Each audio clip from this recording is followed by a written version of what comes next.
I'd like to start off by saying there's a lot of evidence that human beings are the smartest species on the planet because we have systematically eliminated all competition.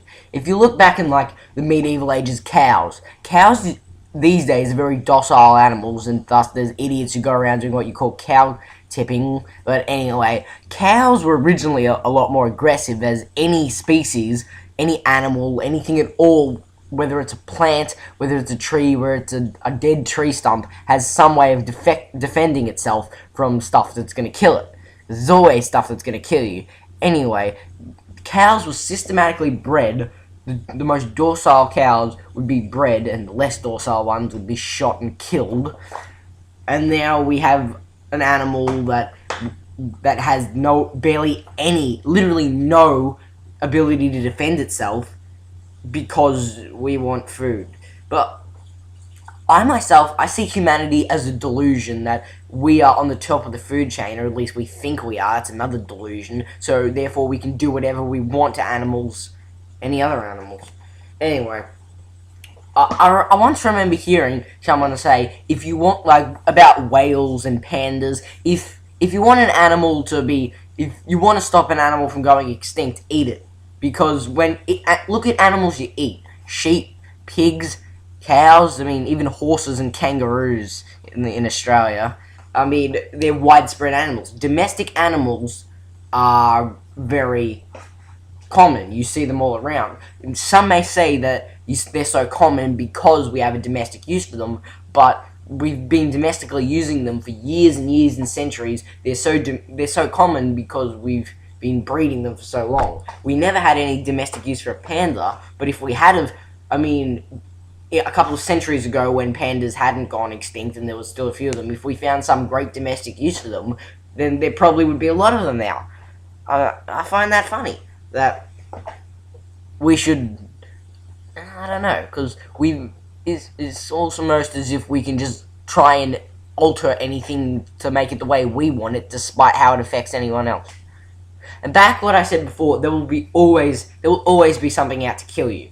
I mean, not in the sense of a serial killer. Nature is just something where there's always going to be dangers. I mean, it doesn't matter if you're an ant or a plant or a human being, because the thing is, whether you like it or not, human beings have to die. I think I may have already said this in a previous video, I forget, but just in case I haven't, the basis is that if no one ever dies and everyone gets to reproduce, then we become incredibly overpopulated, but I'm pretty sure I already said that.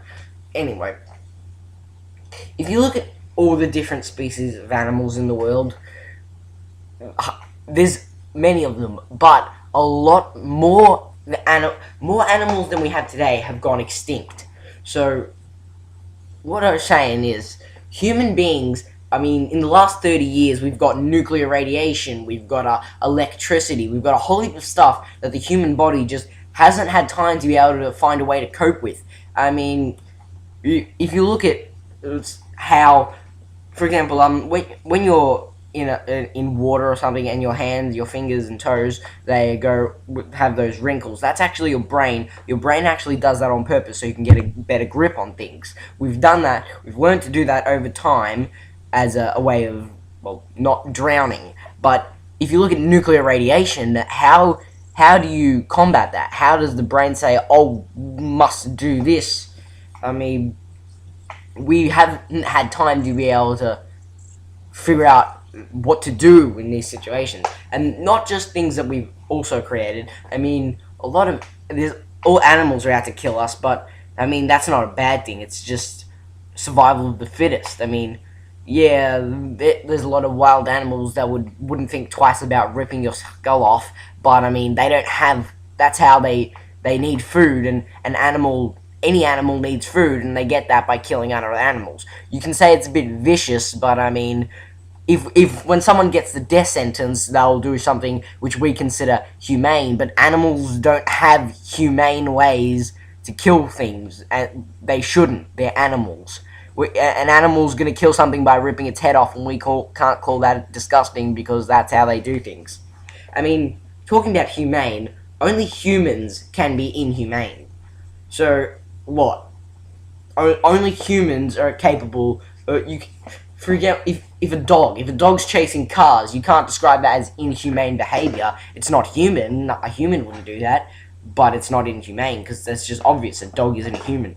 But what do you call inhumane behavior? Is it basically something that that the average human doesn't do? I mean, the average human doesn't grow up to invent the microchip. So whoever invented your computers and all your phones, apparently they're inhumane because they did something that no human had done before. But it is something. Inhumane is a person who does something that humans don't do, but more in a bad sense. For example, going around murdering people. But if you look at murderers, serial killers, I honestly reckon the reason that there's a lot of people who kill each other is because, well, there's so little in terms of actual animals and stuff like that. There's so little that poses a massive threat to us, and some people, because there's not much just getting on with your lives. I'm not saying that gives people a reason to go murdering, but I mean it's an animal is they don't really pose much of a threat to us, so we're going around killing ourselves now. It's like on the food chain. If like on the food chain, we are at the top, or at least we consider ourselves at the top, so there's nothing better, there's no challenger. Anyway, I should probably stop discussing why serial killers do stuff. I mean, I wouldn't know. Anyway, so I'm gonna title this video Life, the Universe, and Packaged Chemicals. What I mean by packaged chemicals is food, how food has changed over the years. What I mean by that is like if you look at a lot of behavioral and even allergies, a lot of behavioral disorders and allergies can be chalked down to diet and food. I myself, I have attention deficit hyperactivity disorder, may not show, but that when I get hyperactive, even though I've got most of that under control, it can largely be chalked down to my diet. I eat a lot of packaged, processed foods. If you look at people who can't eat gluten, people who are gluten-free or lactose intolerant, that's actually something that's come around because we put so much chemicals and shit into the food we make and produce. Because when people first made bread, well, yeah, to make it, they would have put additives in, but they didn't have chemicals. Actually, they put stuff like sawdust and sand in it. Not all the time, but bread back then, like without any sawdust and or additives, a couple of 100 years ago, bread would have just been bread. But now that we can easily access all around the globe, we can have global shipping. We can make something locally, and then, well, we don't make things locally. Something can be made in another locale and then shipped over to here.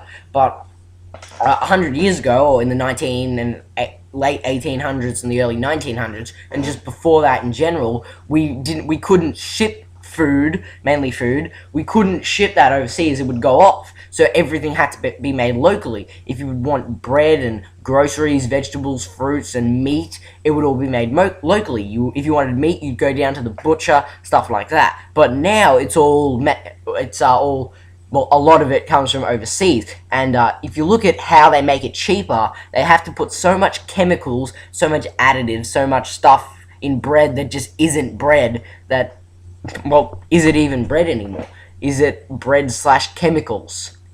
If you look at the real cheap, I mean, I'm talking about the home brand, Safeway and Coles home brand, or wherever you live, the type of bread that's just the supermarket no-name brand.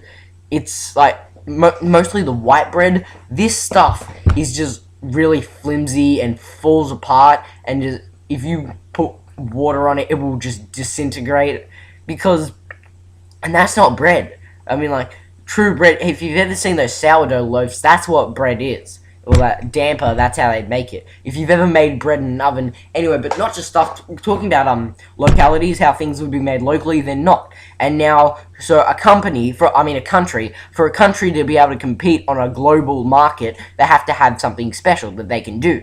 And a lot of your specialty, your forte as a country, can again be chalked down to your materials, what resources you have available. Because in Australia, the car industry just closed down. Well, not closed down, but Holden, Ford, and a few places have gone. A few companies have gone, as well as I think there were some problems with SPC.